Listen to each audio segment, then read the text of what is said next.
بے شک اللہ اس بات کو معاف نہیں کرتا کہ اس کے ساتھ کسی کو شریک ٹھہرایا جائے، اور اس سے کمتر ہر بات کو جس کے لیے چاہتا ہے معاف کر دیتا ہے۔ اور جو شخص اللہ کے ساتھ کسی کو شریک ٹھہراتا ہے وہ ایسا بہتان باندھتا ہے جو بڑا زبردست گناہ ہے۔ اور آیت نمبر 49، کیا تم نے ان لوگوں کو نہیں دیکھا جو اپنے آپ کو بڑا پاکیزہ بناتے ہیں، حالانکہ پاکیزگی تو اللہ جس کو چاہتا ہے عطا کرتا ہے، اور اس عطا میں اس پر ایک دھاگے کے برابر بھی ظلم نہیں کرتا۔ دیکھو یہ لوگ اللہ پر کیسے جھوٹے جھوٹے بہتان باندھتے ہیں، اور کھلا گناہ ہونے کے لیے یہی بات کافی ہے۔ جن لوگوں کو کتاب یعنی تورات کا علم میں سے ایک حصہ دیا گیا ہے نا، کیا تم نے ان کو نہیں دیکھا کہ وہ کس طرح بتوں اور شیطان کی تصدیق کر رہے ہیں، اور کافروں یعنی بت پرستوں کے بارے میں کہتے ہیں کہ یہ مومنین سے زیادہ سیدھے راستے پر ہیں۔ اور آیت نمبر 52، یہ وہ لوگ ہیں جن پر اللہ نے پھٹکار ڈال رکھی ہے، اور جن پر اللہ پھٹکار ڈال دے ان کے لیے تم میں سے کوئی مددگار نہیں ہوگا۔ تو کیا ان کو کائنات کی بادشاہی کا کچھ حصہ ملا ہوا ہے؟ اگر ایسا ہوتا تو یہ لوگوں کو گٹھلی کے شگاف کے برابر بھی کچھ نہ دیتے۔ یا یہ لوگوں سے اس بنا پر حسد کرتے ہیں کہ اللہ نے ان کو اپنا فضل کیوں عطا فرمایا ہے؟ سو ہم نے تو ابراہیم علیہ السلام کے خاندان کو کتاب اور حکمت عطا کی تھی اور انہیں بڑی سلطنت دی تھی۔ اور آیت نمبر 55، چنانچہ ان میں سے کچھ ان پر ایمان لائے اور کچھ نے ان سے منہ موڑ لیا، اور جہنم ایک بھڑکتی آگ کی شکل میں ان کافروں کی خبر لینے کے لیے کافی ہے۔ بے شک جن لوگوں نے ہماری آیات کا انکار کیا ہم انہیں آگ میں داخل کریں گے، جب بھی ان کی کھالیں جل جل کر پک جائیں گی تو ہم انہیں اس کے بدلے دوسری کھالیں دے دیں گے تاکہ وہ عذاب کا مزہ چکھیں۔ ربنا لا تجعلنا منہم، بے شک اللہ صاحب اقتدار بھی ہے اور صاحب حکمت بھی ہے۔ اور جو لوگ ایمان لائے ہیں اور انہوں نے نیک عمل کیے ہیں ان کو ہم ایسے باغات میں داخل کریں گے جس کے نیچے نہریں بہتی ہیں، جن میں وہ ہمیشہ ہمیشہ رہیں گے۔ ہاں، وہاں ان کے لیے پاکیزہ بیویاں ہوں گی اور ہم انہیں گھنی چھاؤں میں داخل کریں گے۔ اور آیت نمبر 58، مسلمانوں یقیناً اللہ تمہیں حکم دیتا ہے کہ تم امانتیں ان کے حقداروں تک پہنچاؤ، اور جب لوگوں کے درمیان فیصلہ کرو تو انصاف کے ساتھ فیصلہ کرو۔ یقین جانو اللہ تم کو جس بات کی نصیحت کرتا ہے وہ بہت اچھی ہے، بے شک اللہ ہر بات کو سنتا اور ہر چیز کو دیکھتا ہے۔ اے ایمان والو، اللہ کی اطاعت کرو اور اس کے رسول کی بھی اطاعت کرو، اور تم میں سے جو لوگ صاحب اختیار ہوں ان کی بھی۔ پھر اگر تمہارے درمیان کسی چیز میں اختلاف ہو جائے تو اگر واقعی تم اللہ اور یوم آخرت پر ایمان رکھتے ہو تو اسے اللہ اور رسول کے حوالے کر دو، یہی طریقہ بہترین ہے اور اس کا انجام بھی سب سے بہتر ہے۔ اور آیت نمبر 60، اے پیغمبر کیا تم نے ان لوگوں کو نہیں دیکھا جو دعویٰ کرتے ہیں کہ وہ اس کلام پر بھی ایمان لے آئے ہیں جو تم پر نازل کیا گیا اور اس پر بھی جو تم سے پہلے نازل کیا گیا، لیکن ان کی حالت یہ ہے کہ وہ اپنے مقدمے فیصلے کے لیے طاغوت کے پاس چلے جاتے ہیں، حالانکہ ان کو یہ حکم دیا گیا تھا کہ وہ اس کا کھل کر انکار کریں۔ شیطان چاہتا ہے کہ انہیں بھٹکا کر پرلے درجے کی گمراہی میں مبتلا کر دے۔ اور آیت نمبر 61، اور جب ان سے کہا جاتا ہے کہ آؤ اس حکم کی طرف جو اللہ نے اتارا ہے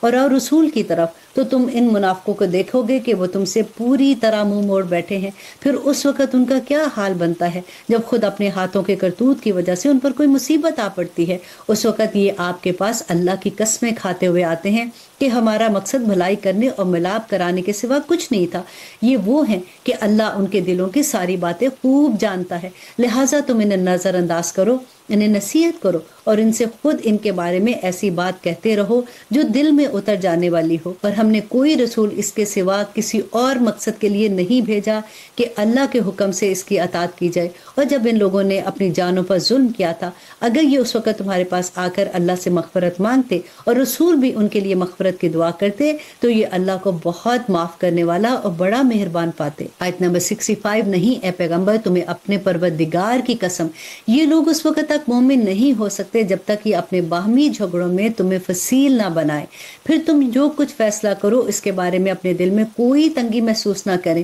اور اس کے آگے مکمل طور پر سر تسلیم خم کر دیں۔ اور اگر ہم ان کے لیے یہ فرض قرار دے دیتے کہ تم اپنے آپ کو قتل کرو یا اپنے گھروں سے نکل جاؤ تو ان میں سے تھوڑے سے لوگوں کے سوا کوئی اس پر عمل نہ کرتا، اور جس بات کی انہیں نصیحت کی جا رہی ہے اگر یہ لوگ اس پر عمل کر لیتے ہیں تو ان کے حق میں کہیں بہتر ہوتا اور ان میں خوب ثابت قدمی پیدا کر دیتا۔ اور آیت نمبر 67، اور اس صورت میں ہم انہیں خود اپنے پاس سے یقیناً اجر عظیم عطا کرتے اور انہیں ضرور بے ضرور سیدھے راستے تک پہنچا دیتے۔ اور جو لوگ اللہ اور اس کے رسول کی اطاعت کریں گے تو وہ ان کے ساتھ ہوں گے جن پر اللہ نے انعام فرمایا ہے، یعنی انبیاء، صدیقین، شہداء اور صالحین، اور وہ کتنے ہی اچھے ساتھی ہیں۔ یہ فضیلت اللہ کی طرف سے ملتی ہے اور لوگوں کے حالات سے پوری طرح باخبر ہونے کے لیے اللہ کافی ہے۔ اے ایمان والو، دشمن سے مقابلے کے وقت اپنے بچاؤ کا سامان ساتھ رکھو، پھر الگ الگ دستوں کی شکل میں جہاد کے لیے نکلو یا سب لوگ اکٹھے ہو کر نکل جاؤ، اور یقیناً تم میں سے کوئی ایسا بھی ضرور ہوگا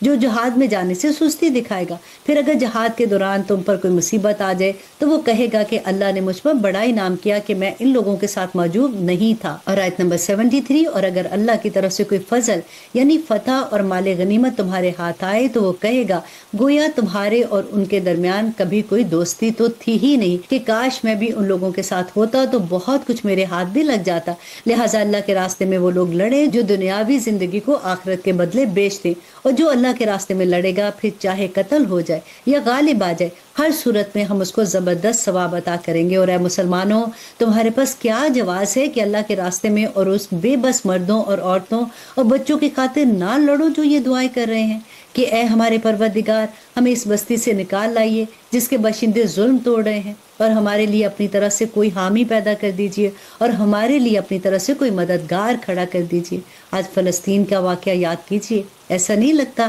کہ آج بھی یہی آیا نازل ہو رہی ہے؟ اور آیت نمبر 76، جو لوگ ایمان لائے ہوئے ہیں وہ اللہ کے راستے میں لڑتے ہیں، اور جن لوگوں نے کفر اپنا لیا ہے وہ طاغوت کے راستے میں لڑتے ہیں۔ لہٰذا اے مسلمانوں، تم شیطان کے دوستوں سے لڑو، یاد رکھو کہ شیطان کی چالیں در حقیقت کمزور ہیں۔ کیا تم نے ان لوگوں کو نہیں دیکھا جن سے مکی زندگی میں کہا جاتا تھا کہ اپنے ہاتھ روک کر رکھو اور نماز قائم کیے جاؤ اور زکوٰۃ دیتے رہو؟ پھر جب ان پر جنگ فرض کی گئی تو ان میں سے ایک جماعت دشمن لوگوں سے ایسے ڈرنے لگی جیسے اللہ سے ڈرا جاتا ہے یا اس سے بھی زیادہ ڈرنے لگی، اور ایسے لوگ کہنے لگے کہ اے ہمارے پروردگار، آپ نے ہم پر جنگ کیوں فرض کر دی ہے؟ تھوڑی مدت تک ہمیں مہلت کیوں نہیں دی گئی؟ کہہ دو کہ دنیا کا فائدہ تو تھوڑا سا ہے، اور جو شخص تقوی اختیار کرے اس کے لیے آخرت کہیں زیادہ بہتر ہے، اور تم پر ایک دھاگے کے برابر بھی ظلم نہیں کیا جائے گا۔ اور آیت نمبر 78، تم جہاں بھی ہوگے ایک نہ ایک دن موت تمہیں جا پکڑے گی، چاہے تم مضبوط قلعوں میں کیوں نہ رہ رہے ہو۔ اور اگر ان منافقوں کو کوئی بھلائی پہنچتی ہے تو وہ کہتے ہیں